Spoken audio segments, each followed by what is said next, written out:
क्या कहती है गुरुओं की वाणी मैनिफेस्टेशन के बारे में? जब आप इन थॉट्स को, तो आप जो भी मांगोगे आपको मिलेगा। क्यों सिखों के अंदर इतना डीपली रूटेड है सेवा करना? जहाँ प्रेम खत्म हो जाता है वहाँ हमारा रिश्ता खत्म हो जाता है। धर्म राजनीति नहीं सिखाता। What is this one? Regularly नाम जप करना स्टार्ट किया तो कुछ वक्त ऐसा भी आता है कि लाइफ में सारी चीजें उल्टी होने लगती हैं इनिशियली। नाम हमारे को अकेलापन देता है। एक इंसान ने अमृत वेला स्टार्ट किया, क्या डिफरेंसेस दिखने स्टार्ट होंगे? हमारी सोल इतनी चार्ज हो जाती है, बॉडी गुरुद्वारा बन जाती है।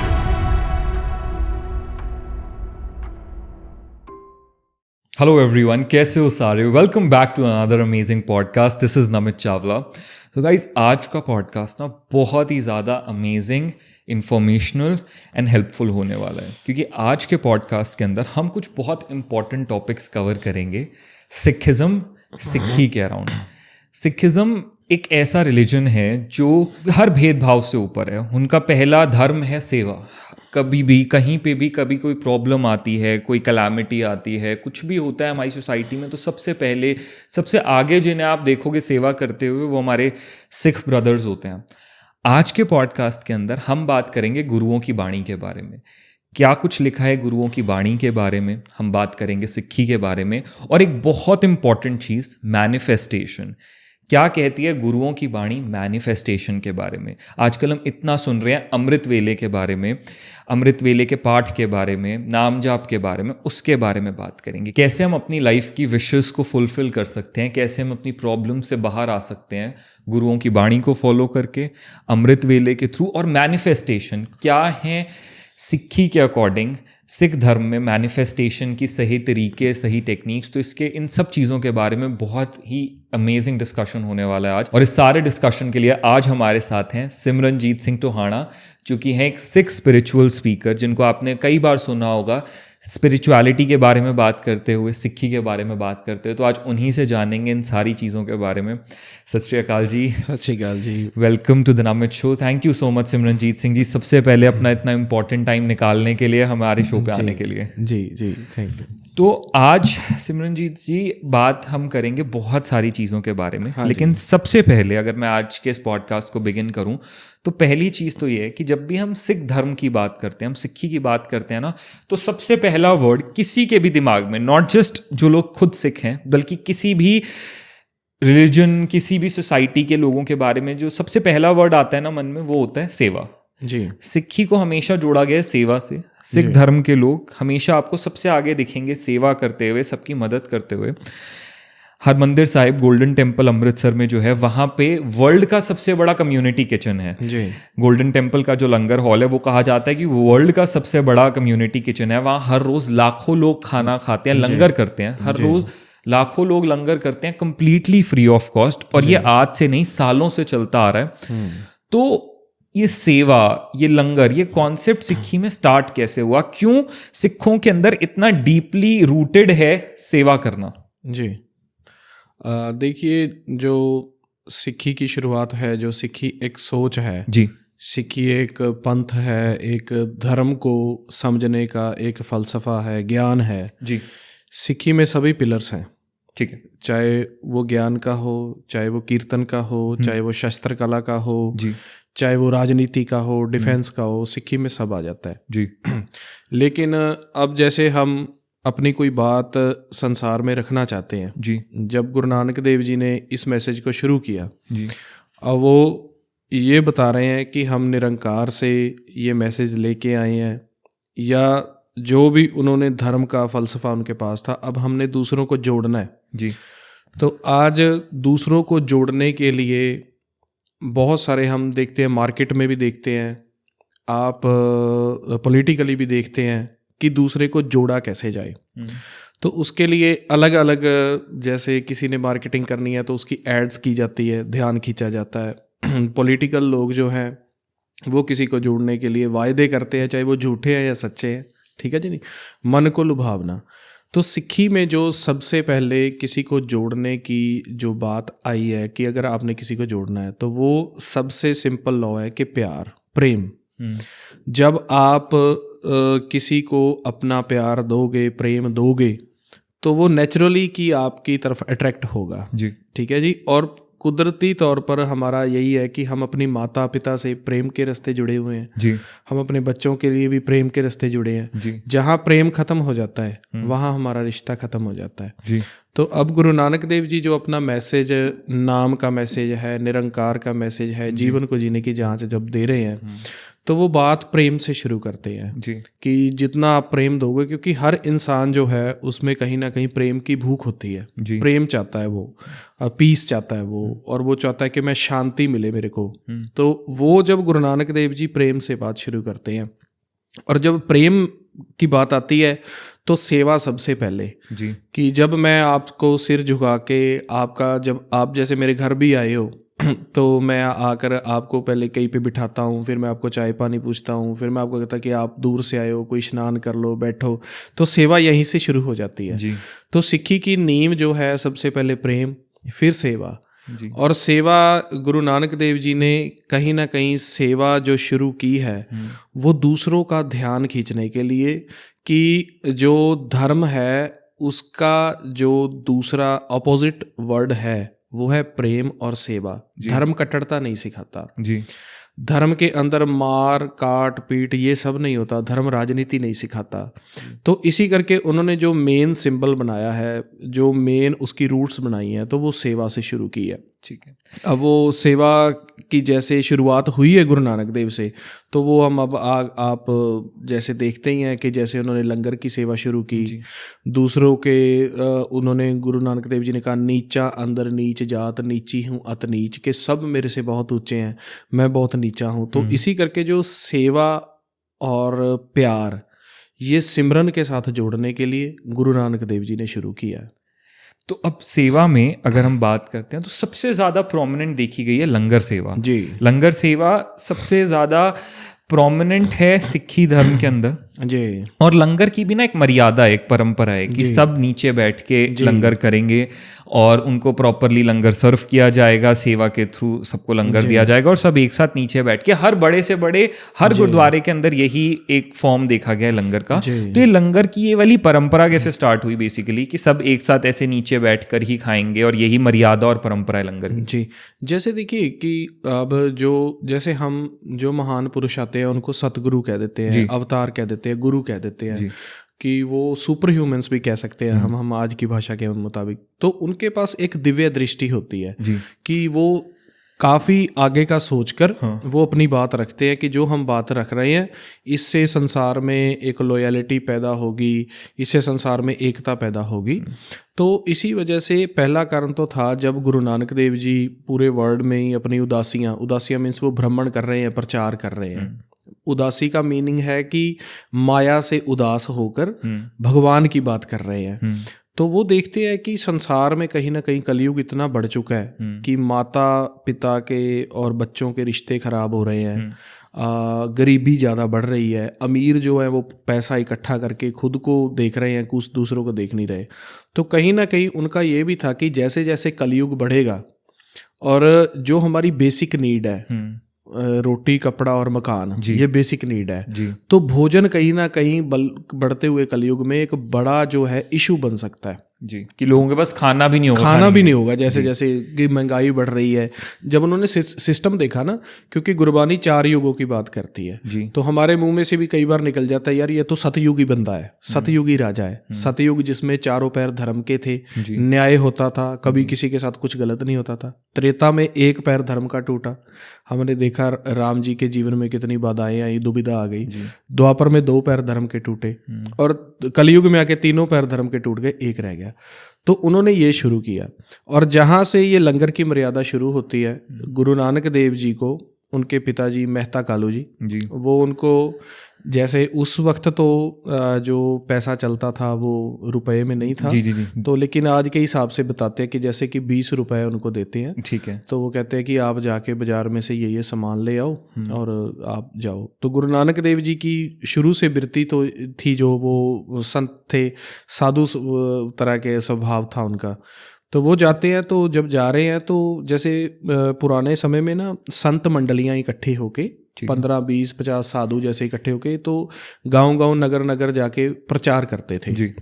जब गुरु नानक देव जी का जन्म हुआ है उन दिनों में रामानंद जी जो काशी में हुए हैं, जिनके आगे कबीर साहब जी, रविदास जी, उनका काफ़ी प्रचार चल रहा था जी।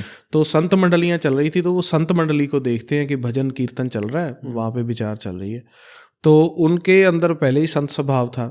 तो उन्होंने सोचा कि क्यों ना ये संत मंडली है, गांव-गांव जाकर प्रचार करते हैं, इनसे नाम के ऊपर चर्चा की जाए, तो इनसे उत्तम और कौन होगा जी। क्योंकि जब दान की बात आती है ना, उसके साथ एक लॉ ये बताया जाता है कि आप दान वहाँ करो जहाँ पर आपके दिए हुए दान से प्रॉफिट हो, अच्छा, एक पॉजिटिव वाइब बने। ठीक है। अगर आप दान किसी ऐसे पर्सन को दे रहे हो जो उससे शराब खरीदेगा जी, जो उससे मारपीट करेगा, जो उससे जुआ खेलेगा, तो वो आपके दान की पॉजिटिव वाइब नहीं क्रिएट हो रही है। ठीक है। वो आपका दान जैसे ना गटर में फेंक दिया आपने, जो खाना पकाया, रोटी बनाई, खाई नहीं तो उसको गटर में फेंक दी। तो इसी प्रकार से दान वहाँ दो जहाँ जरूरत है। तो उन्होंने कहा कि सबसे उत्तम साधुजन होते हैं, अगर इनको भोजन छकाया जाए, इनको दान दिया जाए, तो ये भोजन छकेंगे, उसके बाद ये नाम जप करेंगे, मेरे भोजन से इनको ऊर्जा मिलेगी, ये दूसरों का भला करेंगे, तो इससे दूर दान कहाँ है। तो उन्होंने उन साधुओं के पास चर्चा की और जो वो लेके तो आए थे अपने घर बार के सामान के लिए, वहाँ उन्होंने लंगर लगा दिया, उनको उन पैसों से उनको भोजन छका दिया जैसे। तो इसकी वजह से वो जब शाम को घर लौटते हैं तो मेहता कालू जी ने उनके मतलब कि डांटा भी, थप्पड़ भी लगाया, और वहाँ से ये बात जो है जो सिक्खी में बताते हैं, इतिहास बताता है कि वहाँ से जो है लंगर की प्रथा शुरू हुई है। जब गुरु नानक देव जी ने छकाया तो उन्होंने आगे भी आते हुए जब जहाँ भी वो जाते अपने अनुयायियों के साथ, शिक्षकों के साथ जाते, तो वो कहते कि आप जैसे लंगर लगाना ही लगाना है। तो फिर उसके बाद प्रथा बन गई कि आप जैसे करेंगे कि पहले पंगत पाछे संगत।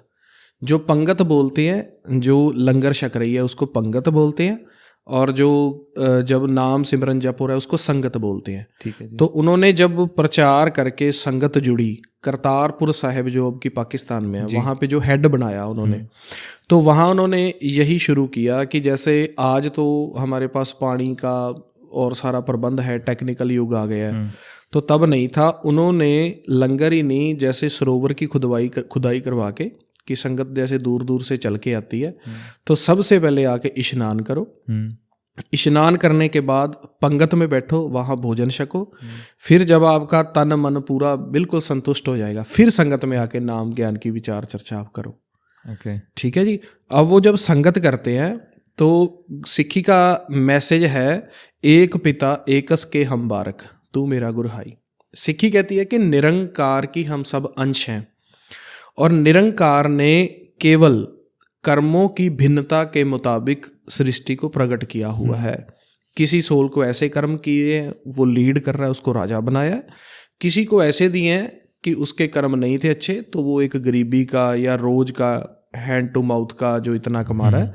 तो उस प्रकार से केवल कर्म की भिन्नता है, जो सब में मन है, सोल है, आत्मा है, वो एक है। सबकी बॉडी भी एक है, सबका दुनिया में आने में वाला रास्ता भी एक है, और सबकी पालना एक बराबर है। तो उन्होंने एक बराबरता का संदेश जो दिया, क्योंकि उस टाइम पे जो मेन प्रॉब्लम थी वो 4 वर्ण का सिस्टम था जी, ब्राह्मण क्षत्रिय शूद्र वैश्य, वो सिस्टम करप्ट हो चुका था।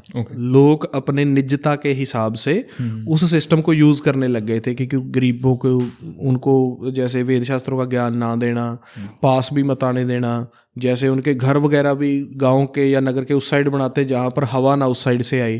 तो इस सिस्टम को भी ब्रेक करना था, राजे रंक के सिस्टम को ब्रेक करने के लिए। और चारों वर्ण का जो जात का ऊंच नीच है, महाराज गुरबाणी में कह रहे हैं, जात का गर्भ ना करियो कोई, ब्रह्म बिंदै सो ब्राह्मण होई। जात का गर्भ ना कर मूर्ख गवारा, इस गर्भ ते बड़ा बहुत विकारा। कहते हैं कि जात का अहंकार मत करो, जो ब्रह्म को निरंकार को पहचानता है वो ही ब्राह्मण है। कोई माता के पेट से ब्राह्मण नहीं पैदा हो सकता। वो आपकी जात है, ठीक है, आप पंजाबी हैं, आप सिख हैं, आप जाट है, वो एक अलग मैटर है। लेकिन ब्राह्मण वो है, ब्रह्म बिंदै सो ब्राह्मण होई, जिसने निरंकार को प्राप्ति किया। तो वो सिस्टम को भी ब्रेक करने के लिए अब जब वो प्रचार कर रहे हैं, तो अकेला ज्ञान नहीं है, सिस्टम भी दे रहे हैं। तो अब जो शूद्र लोग थे, अब वो उनको तो ब्राह्मण से वो शिक्षा भी नहीं ले सकते थे उस टाइम पे, विशेष आदमी कुछ ले सकते थे। कहीं शिक्षा ऐसी शुरू हुई थी कि आपको 12 साल आके यहाँ पे घर परिवार त्याग के, गृहस्थ त्याग के जोग लेना पड़ेगा, आप यहाँ पे आओ तो वो आपको मिलेगा।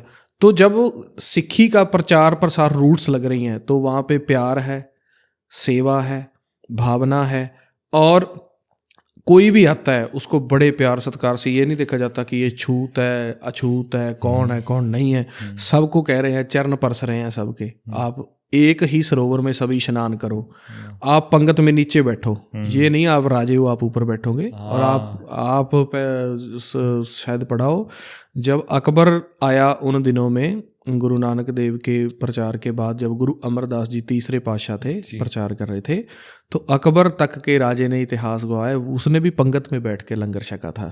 ओ जी, जो वो अकबर जिसका अपना सिंहासन हमेशा ऊंचा रहता था, तो वो जब गुरु अमरदास महाराज के समय में वो आया था भी, क्या करते, क्योंकि सिक्खी काफी फैल चुकी थी तो वो इस्लामिक वर्जन में चल रहे थे जी। तो कहीं ना कहीं उन्होंने सुनने को मिला, शोभा बहुत हो गई, वर्ड से संगत आ रही थी, तो वो तो कि क्या बात है, कैसा है, तो उसको भी पंगत में बैठ के लंगर छकाया गया था। तो वो कहते हैं हमारे पास एक ही सिद्धांत है कि राजा रंक एक है, बराबर है, ठीक है नहीं, राजा प्रजा समकर जाने ऐसो काल बिडाणी रे, कहते हैं राजा और प्रजा एक है। आपके पास कर्म अच्छे हैं तो आप सेवा करो, जिनके पास कर्म नहीं है तो आपका फर्ज बनता है, आपके पास धन है आप उनको धन दो, फैसिलिटी दो, आप इस चीज का अहंकार मत करो।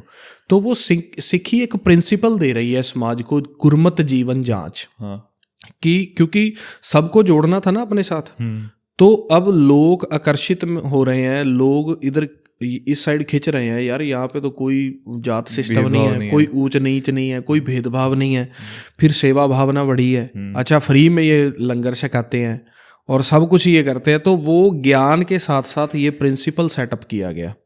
और कितना अमेजिंग ये चीज़ है कि आज तक भी वो परंपरा वैसी ही चल रही है, चाहे कोई कितना ही अमीर से अमीर इंसान भी चला जाए किसी गुरुद्वारे में, वो भी वहीं बैठ के खाएगा, लंगर करेगा, और उसके साथ शायद एक बहुत ही कोई लोअर मिडिल क्लास पर्सन या पॉवर्टी लाइन वाला भी बैठा होगा, वो दोनों साथ ही बैठेंगे, कोई डिफरेंशिएशन नहीं है, कोई वीआईपी कल्चर नहीं है जी। आज भी आप देख लीजिए, हमारे प्रधानमंत्री जी भी जाते हैं गुरुद्वारा साहब में, सीएम तक के भी जाते हैं, वहीं बैठते हैं जी। और बर्तन भी मांजते हैं सब, क्योंकि वो एक मैटर ये भी है ना कि आप ब्रह्म का ज्ञान लेने आ रहे हो, ब्रह्म ज्ञान की सब एक है, सब में परमात्मा को देखना है, नाम जप करना है।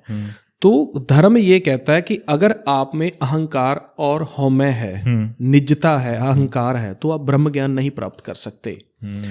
आपके अहंकार को खत्म करने के लिए, जब आप जैसे देखोगे, आप जोड़ा घर में जाते हैं जहाँ पे हम अपने शूज जमा करवाते हैं, वहां आप करो सफाई जी, तो वहां हमारा अहंकार टूटता है। जब आप देखेंगे यार ये तो शहर के डीएसपी साहब है, ये डीजीपी साहब है, ये एसीपी साहब है, यार ये तो मुख्यमंत्री जी यहाँ कर रहे हैं, तो मुख्यमंत्री एक जो सिर्फ कुर्सी पे ही दिखता है, आसपास लश्कर दिखता है, उसका अहंकार टूट रहा है। जब वो बर्तन मांज रहा है, लोगों की जूठ मांज रहा है, तो उसका अहंकार टूटता है। गुण प्रकट होते हैं उससे, गुणों को भी प्रकट करती है सेवा, और बहुत अच्छी। और उस टाइम पे ना ऐसा फील भी नहीं होता, शायद इंसान अपने घर में वैसा ना करे, वो बर्तन ना धोए, बट जब आप गुरुद्वारा साहिब में जाकर वो सेवा कर रहे हो तो वो फीलिंग भी इंसान को बड़ी अच्छी आ रही होती है उस टाइम पे, क्योंकि भगवान खुश हो रहा है कि अपना अहंकार, अपना आलस, अपना भ्रम, अपना औदा सब त्याग कर मेरी शरण में आके सेवा कर रहा है।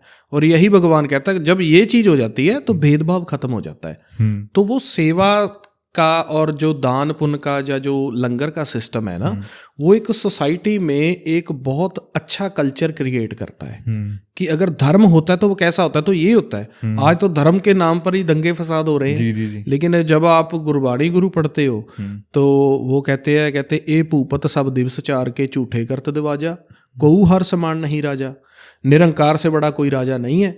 ये जो 2 4 साल 10 साल 50 100 साल का राज लेकर आए हैं, ये झूठ के राजे हैं। ये खुद को राजा मानकर बैठ गए हैं, हालांकि इनके कर्म अच्छे थे तब इनको थोड़ी फैसिलिटी दी है। राजा को हर समान नहीं राजा, हरि से बिना कोई बड़ा राजा नहीं है। Very true.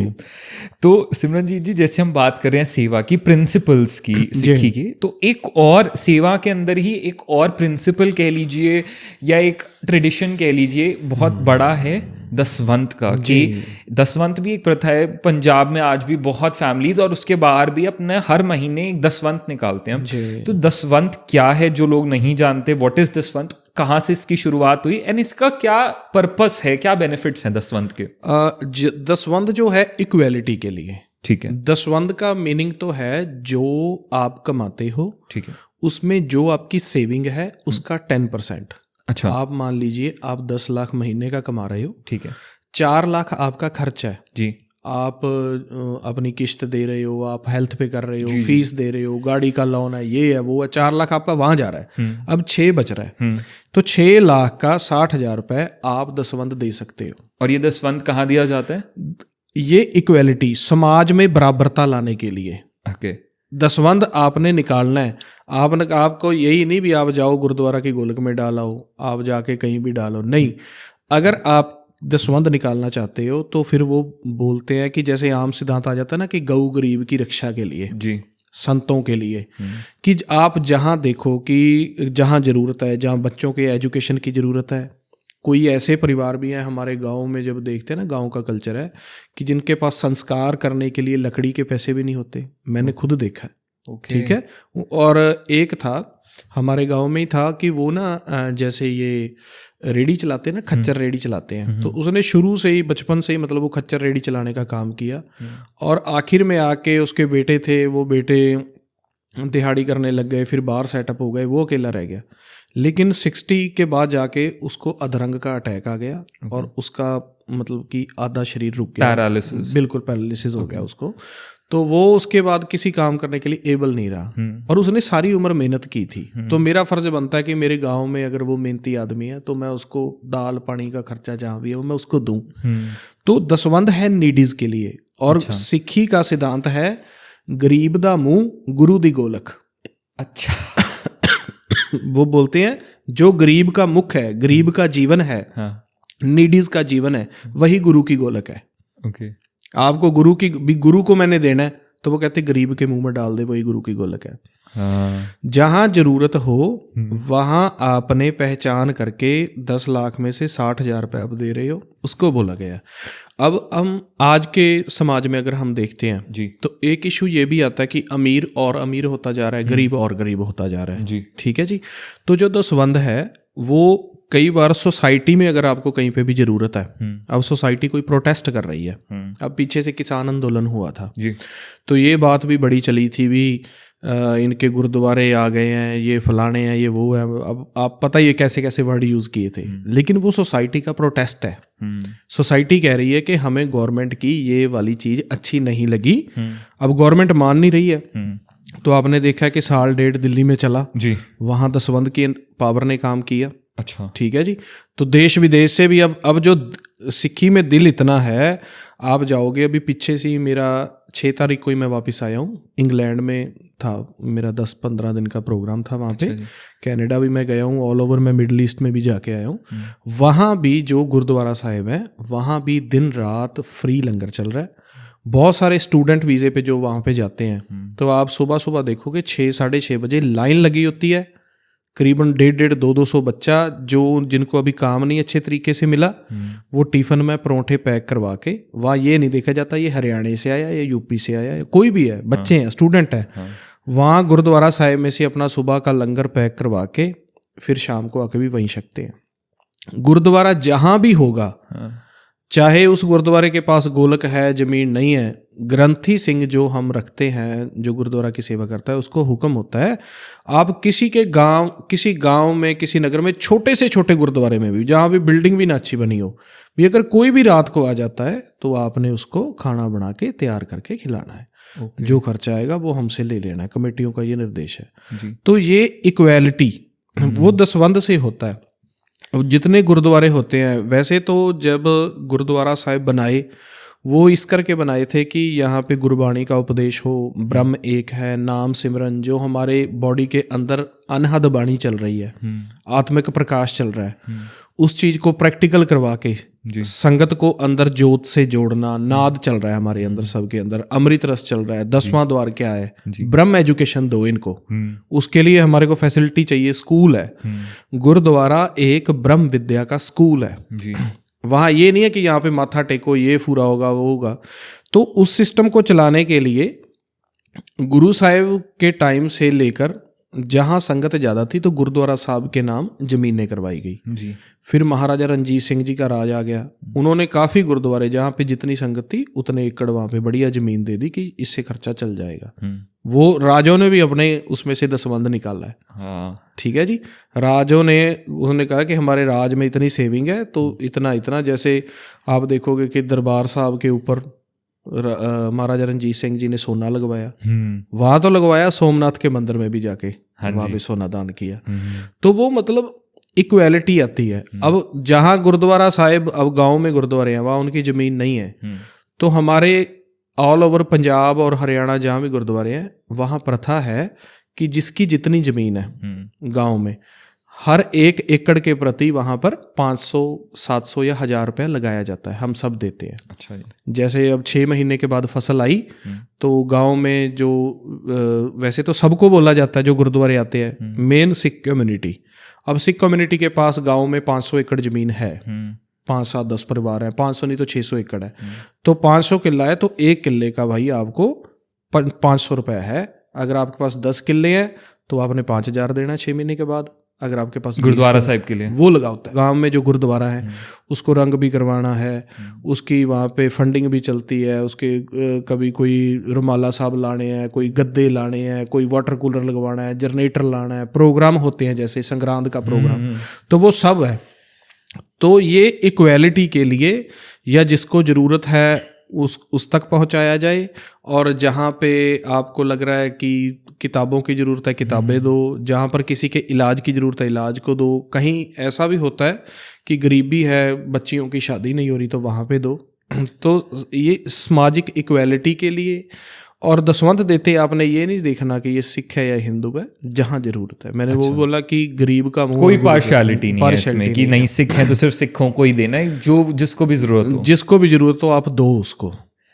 और ये शायद गुरु महाराज की इतनी ज़्यादा कृपा है कि आप ये देखेंगे गुरुद्वारा साहिब जितने भी हैं किसी के अंदर भी मतलब सब कुछ इतना अच्छे से चलता है, कभी लंगर रुकता नहीं है, और पता नहीं वो फंड्स अपने आप कहाँ से आ जाते हैं। मुख्य तौर पर सफाई देखिए आप कितनी होती है। हाँ। आप गुरुद्वारा साहिब में कहीं भी जाओगे सफाई और लंगर दिन रात चल रहा है जी।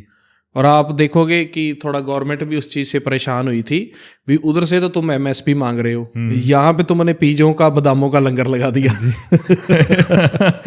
भावना इतनी है जी कि आप देखिए कि बाहर से देश विदेश से कितनी मतलब भावना आज भी इतनी चल रही है कि लगातार चल रहा है। अब जैसे पंजाब में भी पीछे फ्लड्स आए थे हड़् की वजह से, इतना ज़्यादा वो हुआ था, लेकिन उसमें भी एक टाइम पे इतना हो गया था कि फिर ओवर राशनिंग भी होने लग गई थी। लोगों ने इतना डोनेट कर दिया था कि इतनी सेवा एकदम से स्टार्ट हो गई थी। वो भी एक अच्छा बहुत अच्छा मूवमेंट था। जैसे मेरा गांव हरियाणा में पड़ता है जी, तो हमारे को गुरुद्वारा साहिब में मैसेज आ गया कि पंजाब में करीबन इतने 1000 एकड़ ज़मीन 5000 एकड़ से ऊपर ख़राब हो गई है, तो हमने इकट्ठा करके भेजना है।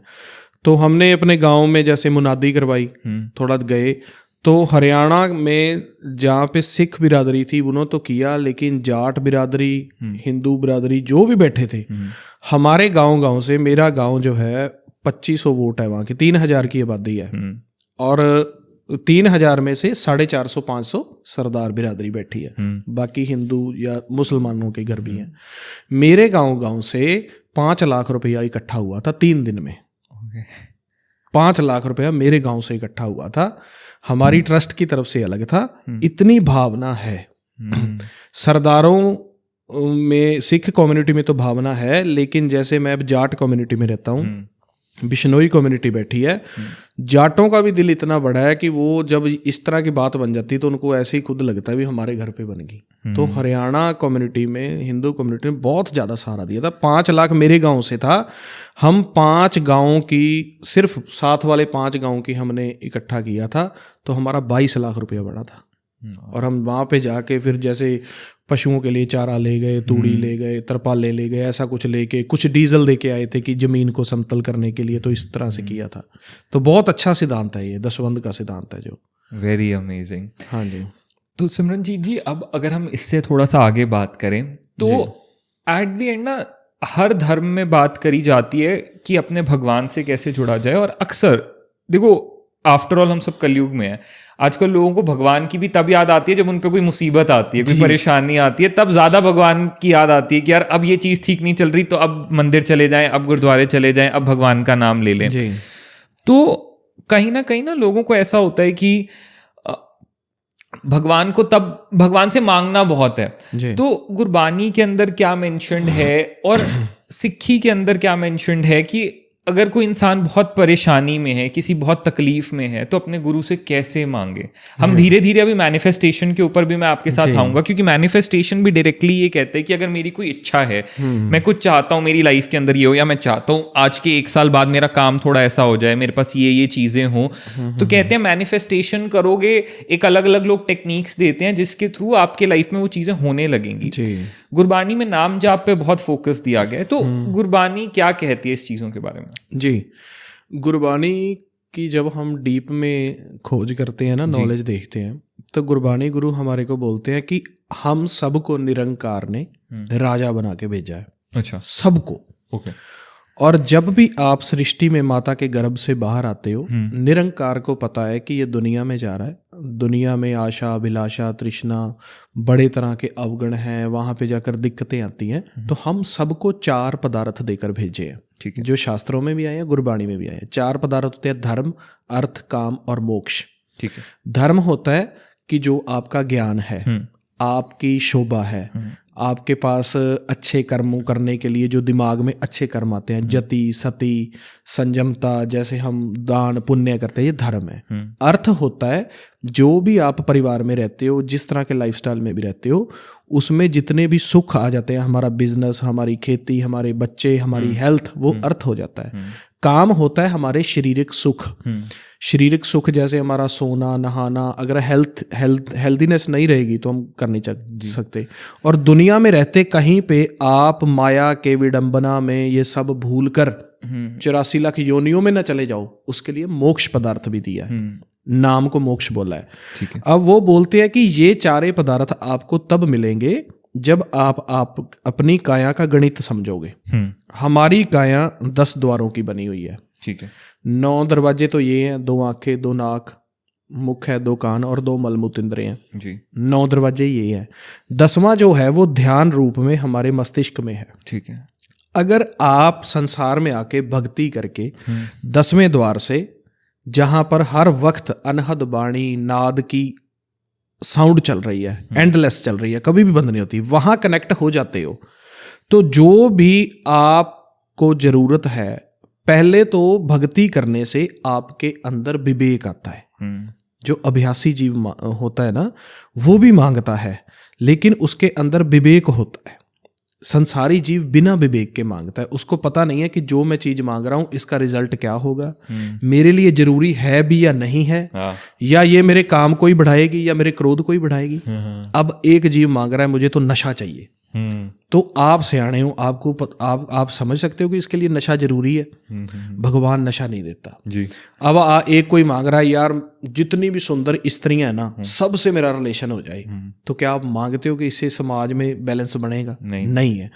तो उसके लिए जब आपने मांगना है, आपके पास विवेक होना चाहिए, विवेक कि आपके पास नॉलेज होनी चाहिए क्या अच्छा है क्या बुरा है। जब आप नाम जप करते हो, अपने काया के अंदर 10वें द्वार की खोज करते हो, जहां से हमारी संगत और संतों का संग शुरू हो जाता है, तो सबसे पहले आपको विवेक आता है। आपके मन में एक सहज बनेगा, संत वृत्ति बनेगी। आप जितना कमा रहे हो उसमें आपकी लस्ट जो है, आशा अभिलाषा जो है, वो खत्म होके आपको लगेगा कि यार मेरे लिए इतना जरूरी है। हाँ। अगर आपका 1 लाख रुपया पर मंथ का खर्च है, तो भगवान को ये गलत नहीं लगता कि मैं आपको लाख ना दूं, मैं 50 ही दूं। भगवान किसी को प्यासा नहीं मारता। हाँ। क्योंकि वो तो 7 समुद्रों को पालता है, चंद्रमा सूरज को पालता है, बड़ी बड़ी धरतियों का दाता है, उससे उसकी हमारे से कोई दुश्मनी नहीं है, लेकिन हमारी सोचनी और कहनी कथनी गलत है। तो गुरबानी कहती है कि जब आप नाम जप करोगे अपने विचारों से ऊपर उठ के, क्योंकि विचारों के बंधन में नाम जप नहीं होता, विचार चलते रहते हैं, थॉट्स होते रहते हैं। जब आप इन थॉट्स को, विचार, आशा अभिलाषा को ऊपर करके अपनी काया के अंदर 10वें द्वार से कनेक्ट हो जाओगे, जहाँ पे अनहद वाणी चल रही है, आत्मक प्रकाश है, अमृत रस है, तो आप जो भी मांगोगे आपको मिलेगा। 4 पदार्थ दे के आपको मैंने राजा बना के भेजा है।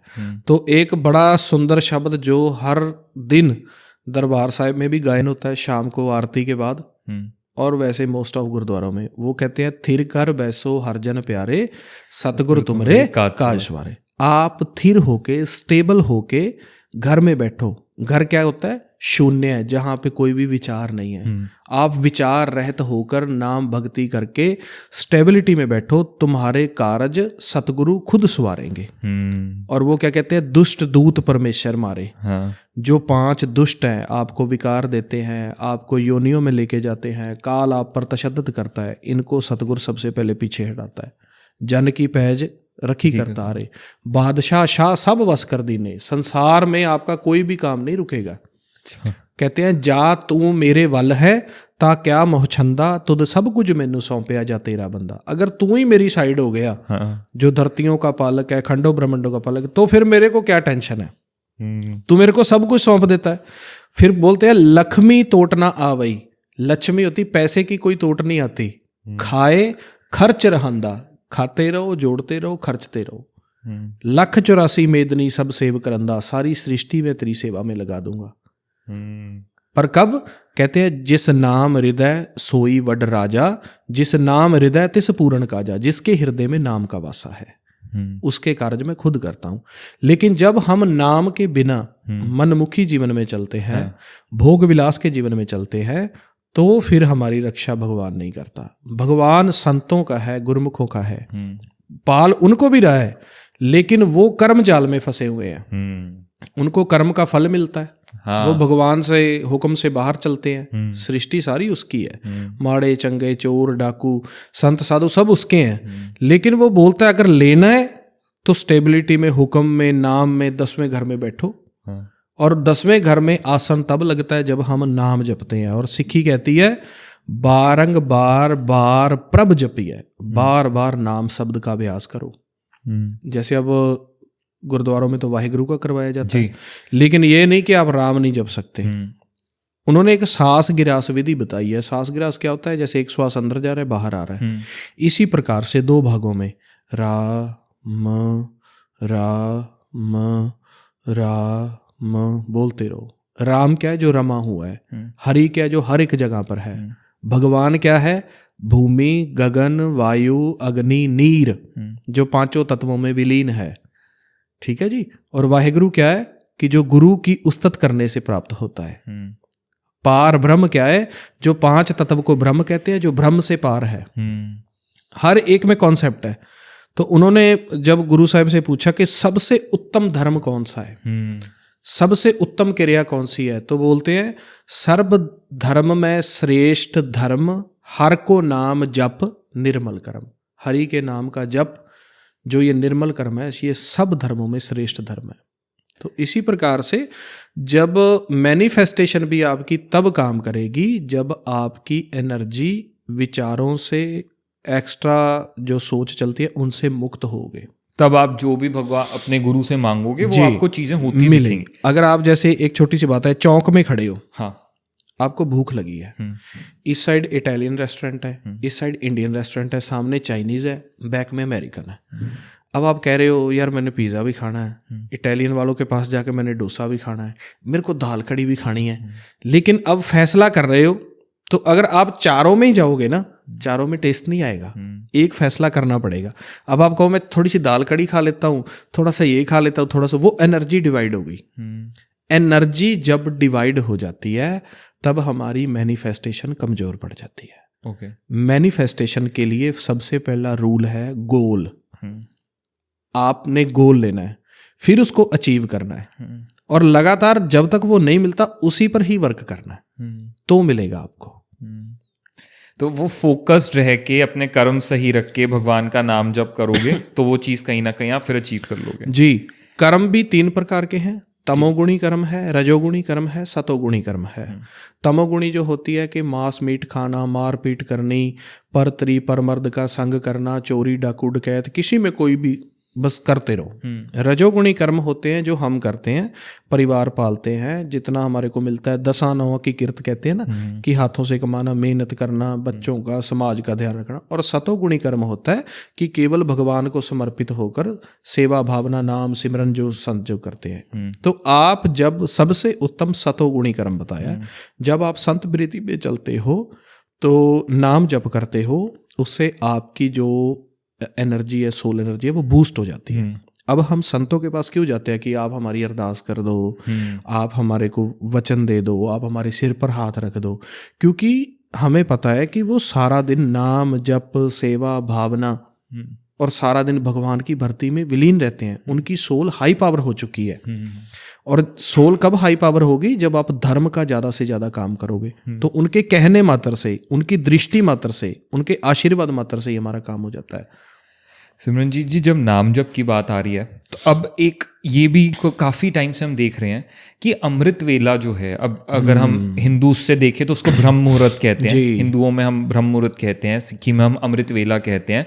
वो कहा जाता है कि बेस्ट टाइम है नाम जप के लिए, उस टाइम पे आप भगवान से कनेक्ट हो तो आप बहुत जल्दी होते हो। तो ये क्या, इसके पीछे का लॉजिक क्या है अमृत वेला, और क्या बेनिफिट्स हैं अमृत वेला करने के? वैसे तो गुरबानी में कहा है कि जब भी आप भगवान की, शब्द की, नाम की विचार करते हो, वही अमृत वेला है। ठीक है। कि जैसे हम अब भगवान के वचन कर रहे हैं, अमृत वचन कर रहे हैं, तो ये अमृत वेला है जी। लेकिन गुरबानी में सुबह वाला जो समय उन्होंने कहा है, प्रातः काल हर नाम उचारी, ईत ऊत की ओट सवारी। ईत मतलब लोक परलोक में आपको सहाय होगा। जा कह देते हैं पहले पहरे फूलड़ा, फल पी पछा रात, जो जगन लहन से ही साईं कन्नोदात। अभी इसको ना 4 पहर को रात में, 4 पहरों में रात को बांटा है, 4 पहरों में दिन को बांटा है। ओके। एक पहर 3 घंटे का होता है। ठीक है। 8 पहर में दिन रात आ जाते हैं, 8 से 24 घंटे। अब रात का पहला पहर है 6 से 9 वाला, शाम को 6 से 9 इज द पहला पहर ऑफ रात जी। ठीक है। इसमें गुरबानी कहते हैं कि सबसे ज्यादा अगर कोई कपट होता है, पाप होता है, तो इसी पहर में होता है, पहले पहर में। हाँ जी। वो कहते हैं लाहौर शहर सवा पहर जहर कहर। सवा पहर होता है कि जैसे 6 से लेके 10 साढ़े 10 का समय। आपको भी पता है शाम को सारी शराबियों की लाइनें लगी होती है, डांस क्लब पब इसमें जाते हैं जी। तो सबसे पहले आपने अगर अमृत वेले को संभालना है तो आप पहले पहरे को संभालो। अच्छा। 6 से 9 में अगर आप जाप करते हो, जैसे रहरास साहिब का समा शाम को जब सूरज छिप जाता है, तो शाम को अब आप सभी को, सिखों को नहीं सभी को, 4 वर्णों को, कि शाम के समय आपने गुरुद्वारा साहिब जाना ही है। ठीक है। अब मंदिर में भी आप देखोगे तो आरती शाम को होती है जी। तो वो पहर में हम पब क्लब की गलत संगत में नहीं जा रहे, तो भाई गुरुद्वारे जाओ, वहाँ जाके नाम जप करो, गुरबाणी कीर्तन सुनो। रहरास साहिब में बेसिकली वो शब्द लिखे हुए हैं जिनसे हमारे को आत्मचिंतन होता है, पूर्वले जन्मों का, यहाँ तक का, या उसमें जैसे सारा दिन काम करते हैं, टेंशन हो जाती है, तो शाम को रहरास साहिब में एक शब्द आता है, काहे रे मन चितवै उदम, जा आहर हर जियो परया, सैल पत्थर में जंत उपाय, ताका रिजक आगे करता रहा। तू यार क्यों टेंशन ले रहा है, क्यों चितव रहा है उदम?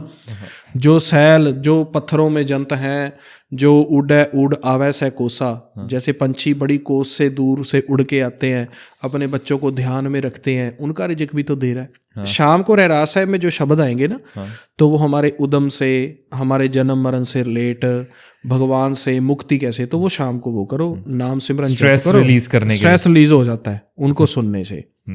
ठीक है जी। तो उसके बाद जो फिर हम संभाल के फिर हमने भोजन वगैरह छका, आराम और आराम में हो गए।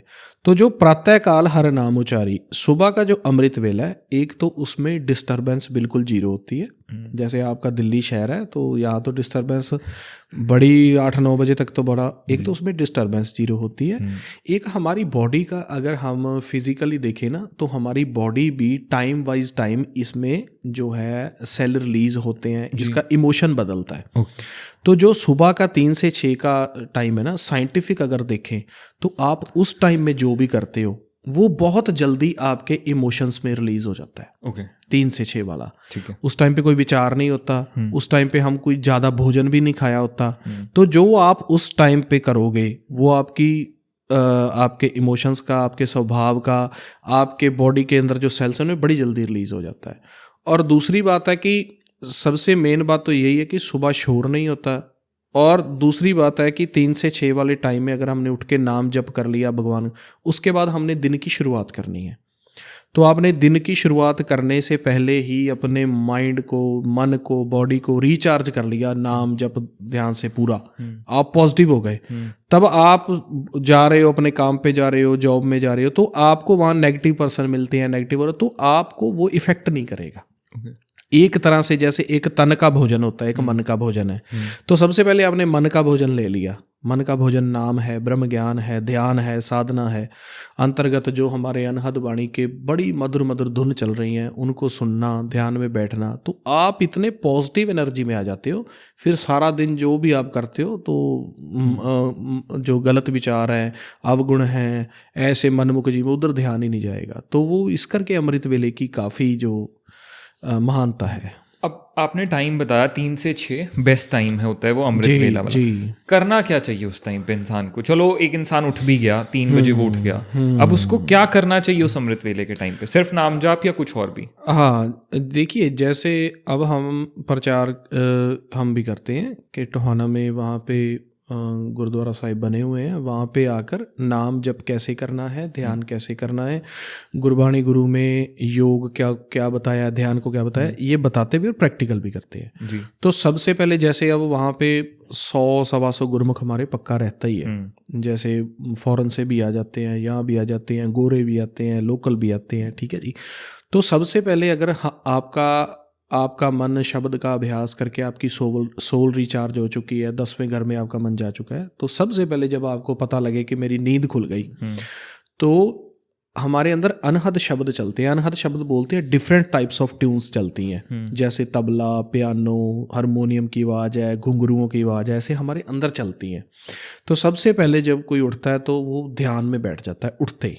अच्छा। उसने नहाना नहीं, धोना नहीं, वो ध्यान में बैठ के वो बड़े प्यार और शांति में जो लगातार अंदर हमारी आवाज़ें चल रही हैं उनको सुनता है। उनको सुन के मन एकाग्र होता है और मुख में मीठा अमृत आता है। जैसे सलाइवा आ रहा है ना, तो मुख में मीठा अमृत आता है। उसके बाद फिर नाम जप करना है। नाम जप आप बिना नहाए धोए भी कर सकते हो, क्योंकि नाम जप को हमारी एक मूल क्रिया बताया है कि आप सोते, जागते, बैठते, सिर ढकाए, नहीं ढकाए, 10 बजे, 12 बजे, सुबह, जैसे मर्जी कर सकते हो।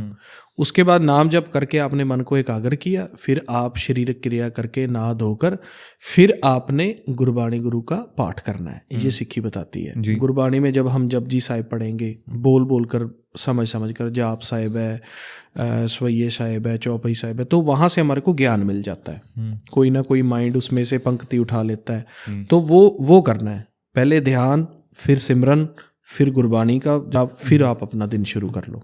ठीक है, तो ये प्रोसीजर होना चाहिए। जी जी। अब ये हुआ अमृत वेले का। जी। अब इसके बाद मान लो एक इंसान ने अमृत वेला स्टार्ट किया, कुछ दिन करना स्टार्ट किया, क्या डिफरेंसेस दिखने स्टार्ट होंगे? मान लो एक वो पहले वो पर्सन था जो नहीं कर रहा अपने रेगुलर रूटीन में, उसने इतनी मेहनत करी, इतनी डेफिनेटली जो इंसान सुबह 10, 8, 9 बजे उठ रहा था, वो सुबह 3 बजे उठ रहा है, 3:30 उठ रहा है, वो बहुत एफर्ट्स लगा रहा है अपने रूटीन को चेंज करने में। उसने नाम जब सुबह अमृत वेले में स्टार्ट भी किया, उसे क्या डिफरेंसेस दिखने स्टार्ट होंगे लाइफ में? बिकॉज अगेन कलयुग है, हर कोई ना रिजल्ट ओरिएंटेड हो चुका है कि चलो मैं ये कर रहा हूँ तो मेरे लिए रिजल्ट क्या है उसमें आगे। जी जी। देखिए, पहले तो सबसे पहले जब नाम जप करते हैं तो हमारे जो विचार है ना, वो बहुत ज़्यादा सूक्ष्म और बहुत ज़्यादा ज्ञान वाले हो जाते हैं। हमारे को अच्छे की बुरे की सब पहचान हो जाती है। हमारा मन जो है वो ज़रूरत से ज़्यादा चीज़ें मांगने का आदी हो चुका है, वो ख़त्म हो जाता है। अच्छा। अब जब हम नाम जप करते हैं, उससे हमारी सोल इतनी चार्ज हो जाती है। सबसे पहले तो आनंद, शांति और सहज, ये हमारे अंदर इतना बढ़ जाता है, आपको किसी की ज़रूरत नहीं पड़ती, आप अपने आप में ही खुश रहने लगते हो। ये बॉडी गुरुद्वारा बन जाती है। दूसरा, अगर आपको काम करते लाइफ में बहुत ज़्यादा स्ट्रगल आते हैं, बहुत ज़्यादा आपकी ज़रूरतें होती हैं, अब आप जब अमृत वेले उठ के मेहनत कर रहे हो, आपकी सोल इतनी रिचार्ज है। मैंने जैसे पहले भी बात की है कि संतों साधुओं की सोल रिचार्ज होती है हम उनसे, तो आप खुद एक संत मार्ग पे चल रहे हो। आप जो भी मांगोगे, कहते हैं जो मांगे ठाकुर अपने ते सोई सोई देवे, तो आपकी मैनिफेस्टेशन इतनी ज़्यादा परसेंटेज में काम करने लग जाएगी कि आपके रुके हुए काम भी बनने लग जाएंगे। हाँ, ये बहुत जगह कहा गया है कि अमृत वेले में रुके हुए काम बनते हैं, ये बहुत संत बोलते हैं। क्योंकि आपका काम हमारे को गुरबानी पढ़ने से पता चलता है कि लॉ ऑफ अट्रैक्शन चलता है। अट्रैक्शंस ही हमारे अगले कर्म निर्धारित करती हैं जी।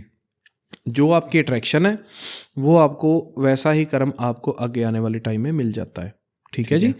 अब आपकी अट्रैक्शंस जो हैं वो एक ही मिनट में आप कुछ सोच रहे हो, कभी कुछ सोच रहे हो, गोल नहीं है। जो हमारी अट्रैक्शंस हो जाती हैं वो फुलफिल होनी शुरू हो जाती हैं। अब अट्रैक्शन फुलफिल होने में जो एक बड़ा दिक्कत आती है ना, हमारा गोल सेटअप नहीं होता।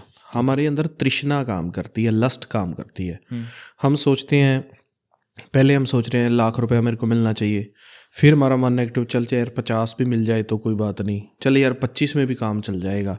तो वो हमारा गोल सेटअप नहीं हो रहा, एनर्जी सेटअप नहीं हो रहा है। जब हम नाम जप करते हैं हमारा मन जो है, माइंड इक्वेशन बड़ी फाइन हो जाती है। तो एक तो आपका गोल सेटअप है, अचीवमेंट जो आपने लेनी है, टारगेट जो है वो आ जाता है आपका। और एनर्जी बूस्ट होने से आप भगवान से जो मांगते हो वो पहले अगर आपको 1 साल में मिलता है तो आपकी जितनी एनर्जी बूस्ट है वो आधे से आधा टाइम लगने लग जाता है। आपकी एनर्जी काम करने लग जाती है। दूसरा, आप में सात्विक गुण इतने प्रकट हो जाएंगे कि आप खुद ब खुद भगवान से केवल माया नहीं मांगोगे, आप अपने आप माया मांग कर देखोगे कि इसमें कितना सुख है। माया मांग कर उसके सुख को जब आप देखोगे तो खुद ब खुद आप में एक गुण प्रकट होगा कि यार माया सब कुछ नहीं है, सुख सब कुछ नहीं है। आप मोक्ष मांगना शुरू कर दोगे कि हे भगवान मेरे को इस जन्म मरण से निकाल, क्योंकि आपकी एनर्जी बूस्ट हो रही है, अमृत आ रहा है, नाम की खुराक ले रही हो। तो वो बहुत सारे अच्छे गुण प्रकट हो जाते हैं। लेकिन हाँ, जो अमृत वेले उठता है, नाम जप करता है, उसका संसारिक तौर पर कोई 1% तो देखो भगवान के आगे दावा नहीं किया जा सकता, लेकिन 99.99% उसके काम बन ही जाते हैं। अब यहाँ पे ना ये अमृत वेले का तो हुआ सिमरन जी। अब इसके बाद पूरे दिन की अगर हम बात करें कि हमारा उसके बाद पूरा दिन भी आगे होता है, जब काम वगैरह कर रहा है इंसान, सब कुछ कर रहा है, क्या उस ड्यूरेशन में भी रेगुलर नाम जब चलते रहना चाहिए या नहीं, उसका क्या? जी, यही गुरबानी समझाती है। उठत बैठत सोवत नाम, कहो नानक जन के सदकाम।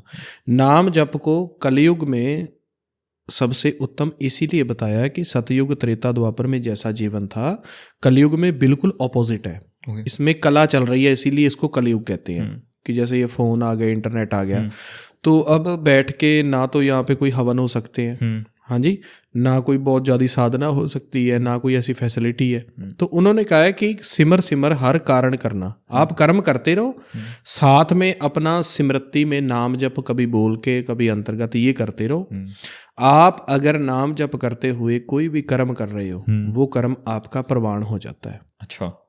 और जब आप नाम जप करते हुए कर्म करोगे, सारा दिन जियोगे, तो आपका मन जो जैसे धर्म जिस चीज से रोकता है, निंदा चुगली से, परत्री परमर्द के रूप से, पर धन से।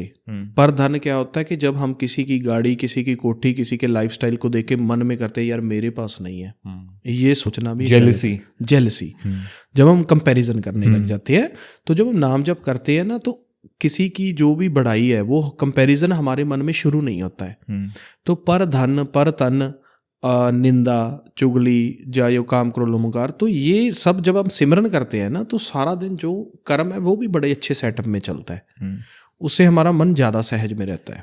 अब जैसे प्रेमानंद जी महाराज, आपने ज़रूर उनको सुना होगा, वो बहुत फोकस करते हैं नाम जप के ऊपर, वो बहुत इस चीज़ का प्रेशर डालते हैं। वो ये कहते हैं कि जब एक इंसान नाम जप करना शुरू करता है तो उसका वो पॉजिटिव बैंक इतना बढ़ने लगता है कि एक तो उसके पुराने पिछले बुरे जो कर्म होते हैं वो कटते जाते हैं, और आगे भी एक नॉर्मल इंसान जिसके साथ कर्मा का लॉ चलता है, जो वो कर रहा है वैसा उसको फल मिल रहा है। लेकिन वो इंसान जो नाम जप बहुत कर रहा है, उसको भगवान बहुत स्मूथली उसके कर्मों से निकाल देते हैं। क्या आप इस थ्योरी में बिलीव करते हो? जी, गुरबानी कहते हैं गुरु का शब्द काटा है कोट कर्म, करोड़ों कर्म एक शब्द का जाप काट देता है।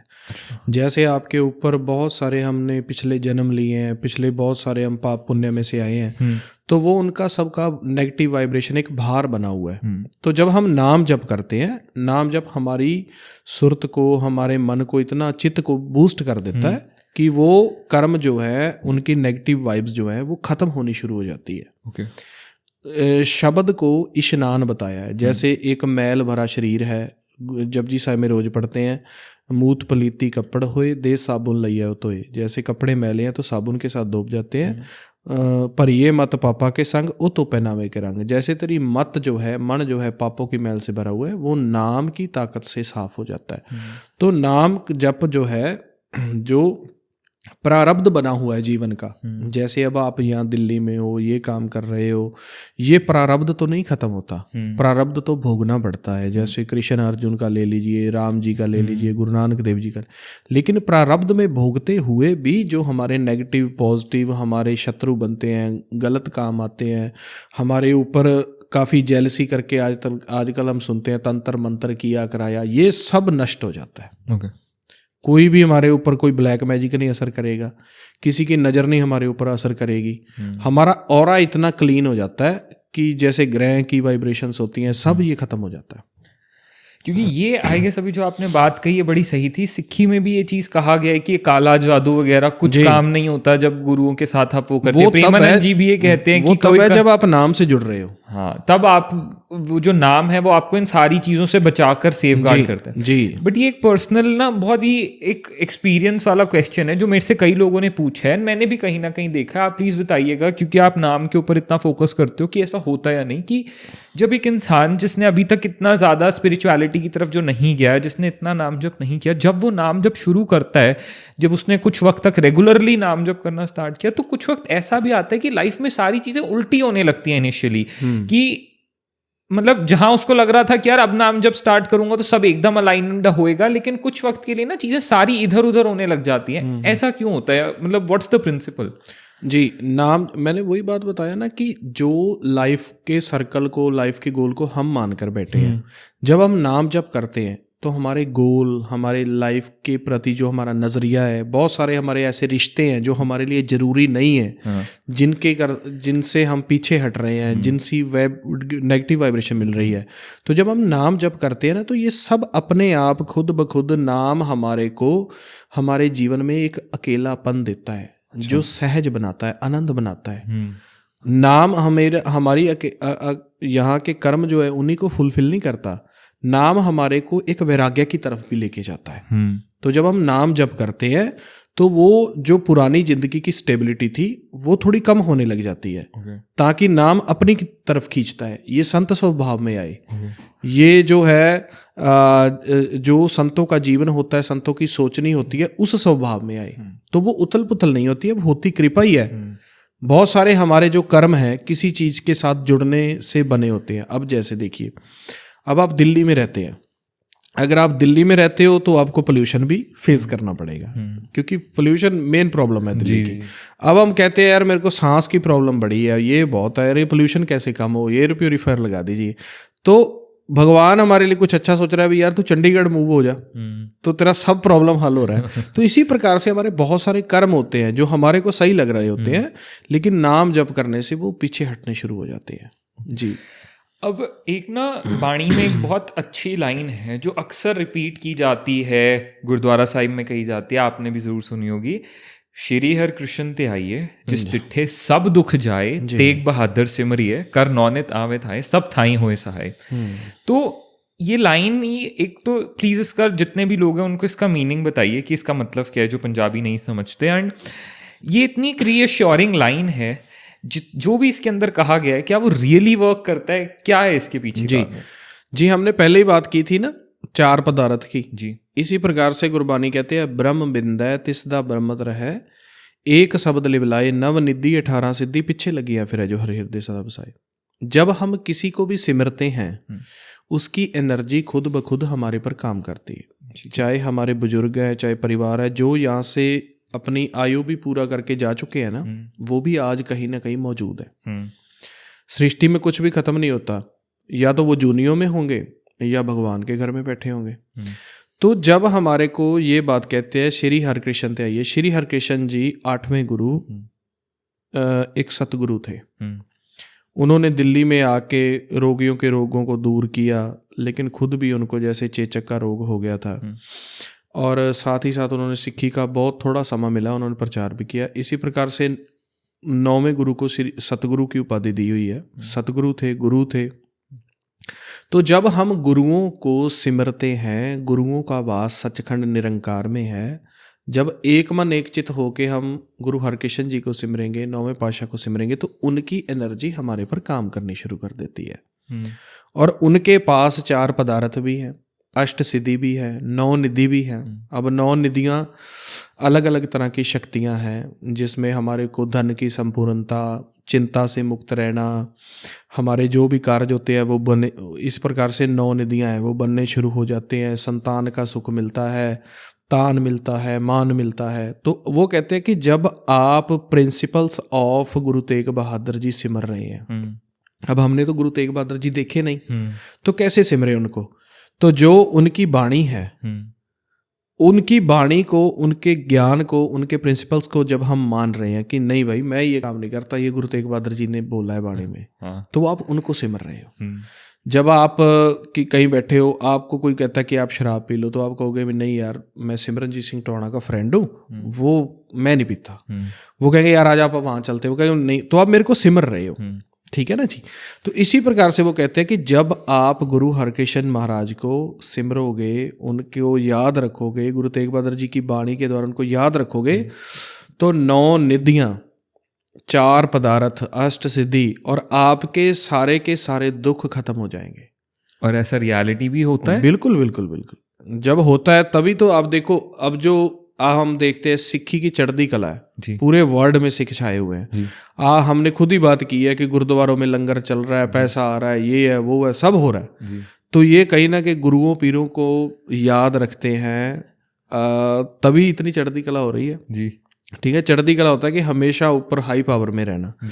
तो जो भी आप जाकर थोड़े दिन आप घर में ही उठकर अमृत वेला संभाल के गुरु 10 गुरुओं को याद करके नाम जप शुरू करो, गुरुद्वारा साहिब में जाके संगत करो, जितनी होती है सेवा करो, आप जो भी मैनिफेस्ट करके देख लो, आप मन में कोई भी इच्छा रख के देख लो, डेफिनेटली 101% पूरी हो जाएगी।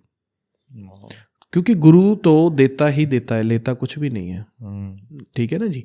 तो इसी प्रकार से उन्होंने गुरु तेग बहादुर जी की, कि उन्होंने तेग बहादुर हिंद की चादर, उन्होंने पूरे समाज की, पूरे ह्यूमन राइट्स के लिए कि आप ऐसे गलत नहीं किसी को कर सकते, उन्होंने खुद को वारा, अपने परिवार को वारा। फिर उन्होंने युद्ध उन्होंने प्रत्यक्ष रूप पे तो नहीं किया, लेकिन उन्होंने एक करतारपुर साहिब की जंग में उन्होंने फायर किया था, गोली चलाई थी।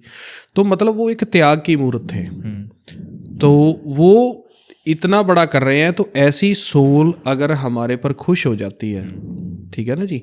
लेकिन वो तब खुश होंगे जो उन्होंने लिखा है वाणी में कि आप माया से दूर इतना रहना है, नाद में समाकर रहना है, शब्द में समाकर रहना है, तब हमारे को सब मिलता है।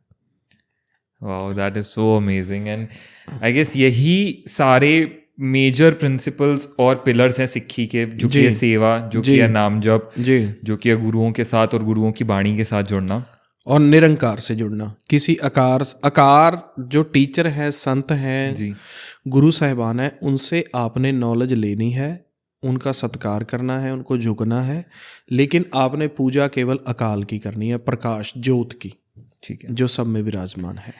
अब सिमरनजीत जी, क्योंकि हमने मैनिफेस्टेशन की बात करी कि आजकल ना लोग इसके बारे में बहुत बात कर रहे हैं, एंड आपके अकॉर्डिंग एक डिसेंट रूटीन क्या होता है? क्योंकि आजकल देखो बच्चे भी हैं, हर बच्चा जो है आजकल इतना जल्दी छोटे छोटे बच्चे टैबलेट्स के, मोबाइल्स के उसमें एडिक्शन में आ चुके हैं। उनको बहुत कम पता है स्पिरिचुअलिटी के बारे में, क्योंकि उनके पेरेंट्स भी खुद कहीं ना कहीं अपने अपने काम में इतना बिजी हैं। दोनों पेरेंट्स अपने अपने काम में इतना इंडल्ज्ड हैं, हर कोई अपनी लाइफ में इतना बिजी है, कितनी फास्ट पेस वाली जिंदगी हो चुकी है। तो आपके अकॉर्डिंग आज की इस लाइफ में क्या एक डिसेंट रूटीन ऐसा हो सकता है जिसके अंदर एक इंसान सब बैलेंस कर सके? वो अपने काम भी कर सके, वो अपनी रेगुलर फैमिली भी संभाल सके, वो वाणी से भी कनेक्ट हो सके, वो इतना नाम जप कर सके इतनी राइट अमाउंट एंड प्रोपोर्शन में कि वो कहीं ना कहीं गुरु से जुड़ के अपनी लाइफ की चीज़ें भी मैनिफेस्ट करा सके। जी हाँ जी। इसके लिए हमारे घर का रूटीन, जैसे बच्चों का आपने बताया ना कि जैसे अब बच्चे हम देखने को मिलता है कि बच्चे सबसे ज़्यादा तो आजकल गेमिंग में है, ऑनलाइन गेमिंग में बहुत ज़्यादा बच्चे वो इकट्ठे हो जाते हैं ऑनलाइन में 3-3 4-4 बजे तक सुबह तक भी गेम खेलते रहते हैं। वो एक्चुअली जिस वक्त में जाग जाना चाहिए 3 बजे, उस टाइम हम लोग सो रहे हैं नेटफ्लिक्स देख के, वो गेम खेल रहे हैं। अब पीछे से तो ये हुआ, वो शायद कौन सी गेम थी उसमें हथियार लेते हैं, ऑनलाइन लेते हैं, पबजी थी शायद। हमारे टोहाना में ही था, तो उसके फादर को 60 लाख रिटायरमेंट मिली। अच्छा। तो वो थोड़ा बिजली महकमे से रिटायर हुए थे, तो उनको कुछ ज़्यादा पता नहीं था, उनका बच्चा पबजी खेलने लग गया। काफ़ी खबरें आई थी, वो हमारे शहर से भी थी। अब वो ऑनलाइन वेपन जो है बाय कर रहा है और गेम में खेलने के लिए, बस गेम में खेलने के लिए ऑनलाइन वेपन वो बाय कर रहा है पबजी में। तो वो 60 लाख की रिटायरमेंट में से 45 लाख रुपया बच्चे ने गेमिंग में खर्च दिया। गेमिंग में, और उसके फादर को पता भी नहीं चला। जब वो मैसेज आता है तो फ़ोन अपने पास रख लेता है, उसने उड़ा दिए। अब उसके फादर महीने बाद 1.5 महीने बाद जब बैंक में जाके स्टेटमेंट ले रहे हैं तो पता चल रहा है। तो कहीं ना कहीं अब जो ऑटिज़म की प्रॉब्लम आ रही है बच्चों, एक बच्चा हमारे था, वो हमारे नोन है, वो छोटी उम्र में जैसे फ़ोन देखने लग गया। जैसे आजकल का बच्चा रोता है तो मम्मी और डैडी उसको पकड़ा देते हैं, तो उसका छोटी उम्र में फ़ोन देखते देखते इतना ज़्यादा ध्यान बन गया कि जब वो बच्चा 1.5 साल से 2-2.5 साल की उम्र में गया, उसको 6-7 फीट से आगे दिखता ही नहीं है, उसका विज़न ही वहीं सेट हो गया। अच्छा। अब उसका इलाज चला, चंडीगढ़ पीजीआई से चला, कि उसको 6-7 फीट से आगे अंधेरा धुंध दिखती है, उसका विज़न ही ऐसे सेट हो गया। अब कुदरती तौर पर ही ऑटिज़म की है, आँखों की है, फाइनेंशियली भी लॉस कर देते हैं, फिर बच्चे का दिमाग ग्रो नहीं हो रहा है, उसको उसी में इमोशन सेट हो जाते हैं, मैंने जीतना है, मैंने ये करना, वो नेचुरल लाइफ से टूट जाता है। इसी प्रकार से पॉर्न है। अब पॉर्न इतनी आम हो चुकी है स्कूलों में, बच्चों में, वो भी उस पर भी कोई गवर्नमेंट का इतना बड़ा कोई वो बैन नहीं है या कोई सिस्टम नहीं है, बाईपास कर लेते हैं बच्चे हर चीज़ को आजकल। बिल्कुल बिल्कुल।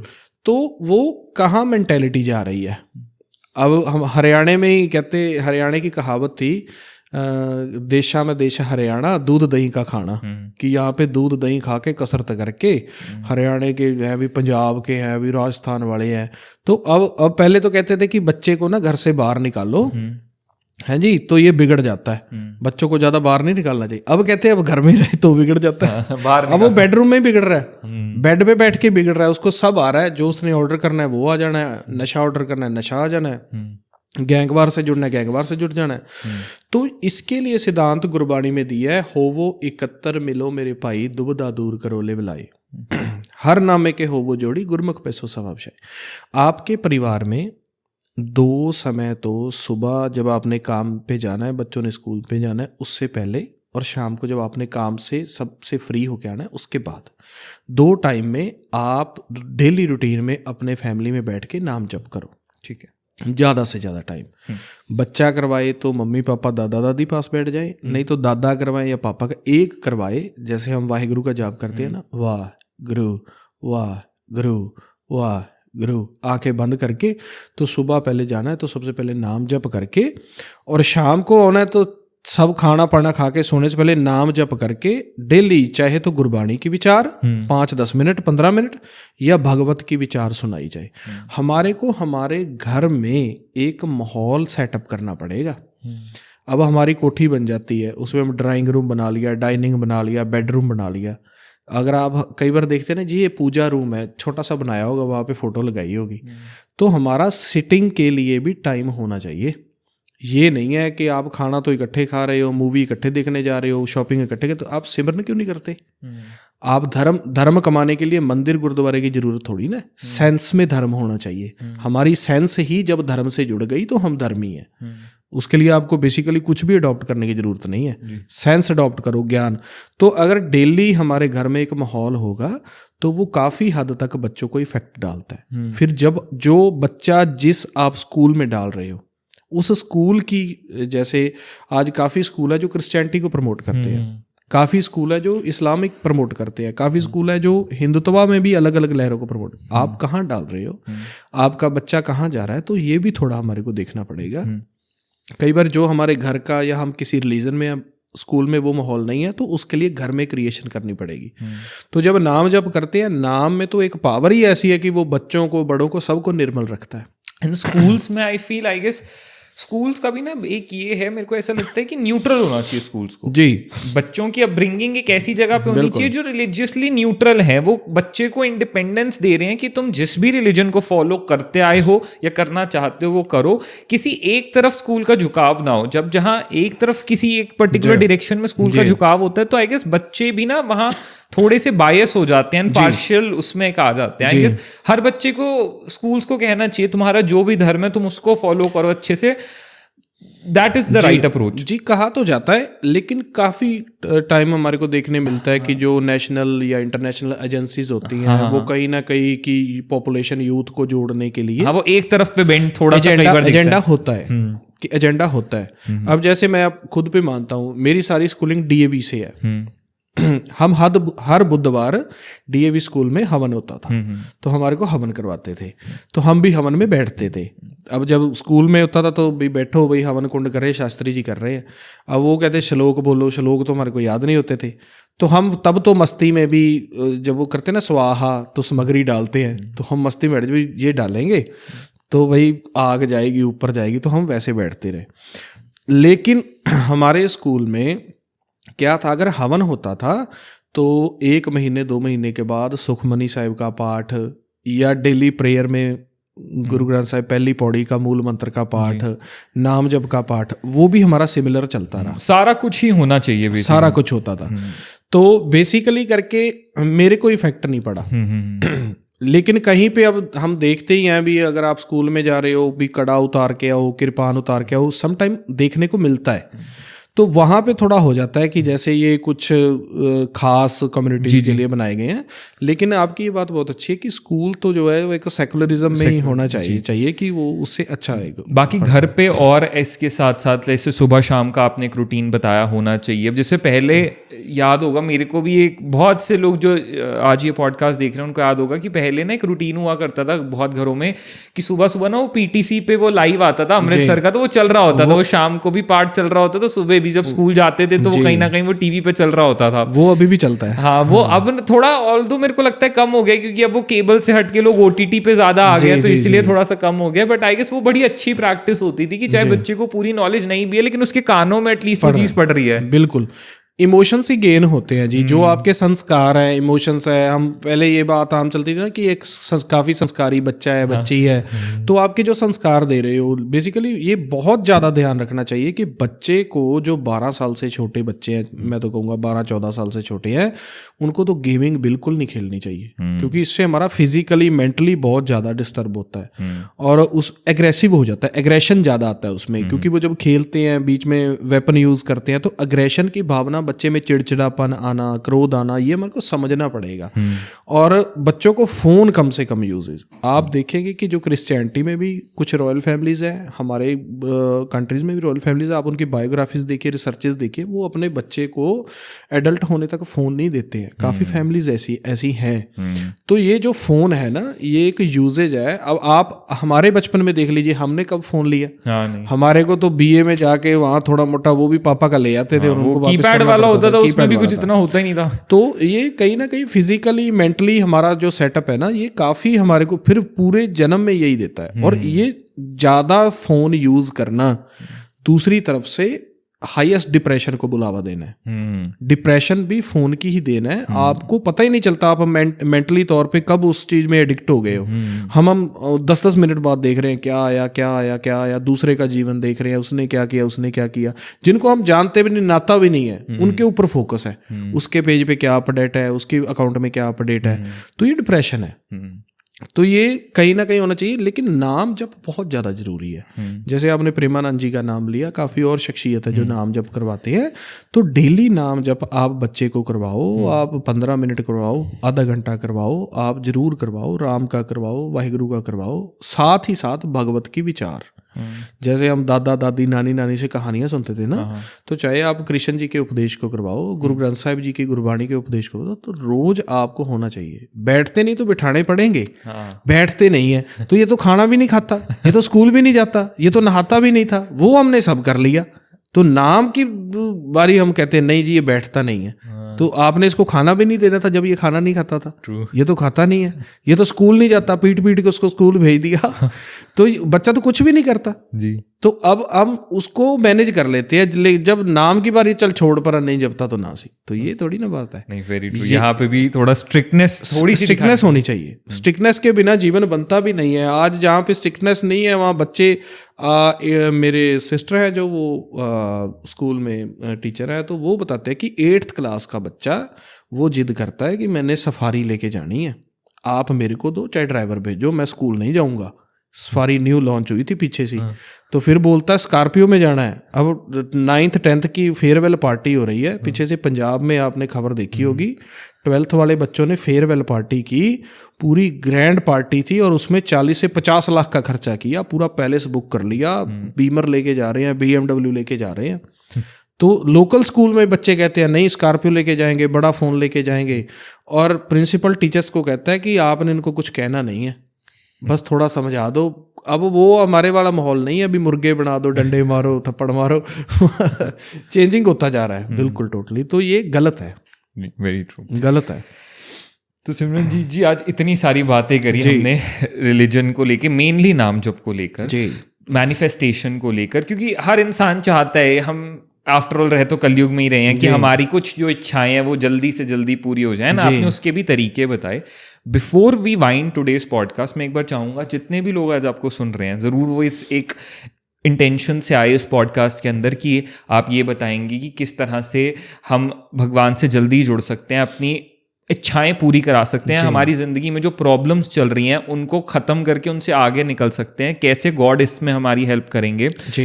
तो एक फाइनल मैसेज जो आप सबको देना चाहें कि उनको क्या चीज़ें करनी चाहिए, क्या उनके लिए बेस्ट है, आपका एक फाइनल मैसेज सबको। ठीक है, देखिए लाइफ में अगर हमने सक्सेस लेना है, चाहे हमने भगवान की प्राप्ति करनी है, चाहे हमने कोई हमारी मैनिफेस्टेशंस है, तो इनका सबसे बड़ा प्रिंसिपल है थॉटलेस रहना।